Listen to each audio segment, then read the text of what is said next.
The Tichborne Case. In 1854, a young English aristocrat, Sir Roger Tichborne, fell in love with his cousin, Catherine, and proposed to her. Both families were heartbroken, left England to travel around the world and try to forget. His ship sank off the coast of America and he drowned. His body was never recovered, but after 3 years he was officially declared dead, and the family fortune passed to his nephew, Henry. Sir Roger's mother, however, refused to believe that he was dead and advertised all over the world for news of her long-lost son. In 1866, one of these advertisements came to the attention of Thomas Castro, a butcher in Wagga Wagga, Australia. He wrote to Lady Tichborne claiming to be Sir Roger and apologizing for not having written to her for 12 years. He said that he would like to come home but had no money. Lady Tichborne was overjoyed that her son had found. She wrote back, suggesting that he should visit a former family servant named Bogle, who was living in Sydney.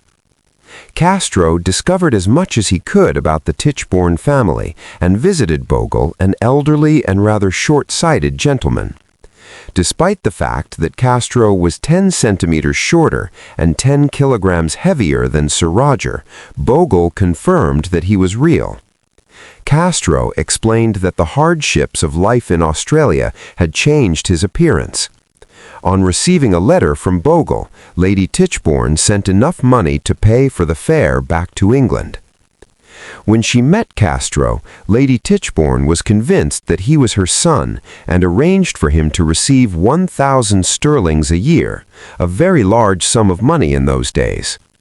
If Castro had not been greedy, that might have been the end of the matter, but he insisted that he was the rightful heir to the title and to the entire family fortune, which was extremely large. Apart from Lady Tichborne and family solicitor, members of the family and friends were not convinced and started to look evidence to disprove Castro's claims. The real Sir Roger has been brought up in France and spoke French fluently, but when Thomas Castro was addressed in French, he could not reply. He said that he had forgotten how to speak French because there had been no opportunity to use that language in Australia. Eventually, in 1871, the matter went to court, and although his most important ally, Bogle, had died by that time, Castro pressed ahead with the case. Henry Tichborne's lawyers soon discovered that this man was neither Sir Roger Tichborne nor Thomas Castro. In fact, he was Arthur Orton, who had been born in Wapping in London and had spent most of his life in Chile. He was also wanted by the Australian police for horse stealing. Nevertheless, the claimant managed to produce 100 witnesses who swore under oath that he was who he claimed to be. After a hearing of 102 days, the court found that he was not Sir Roger Tichborne. Castro, alias Orton, was then arrested and charged with perjury, that is, with telling lies in court.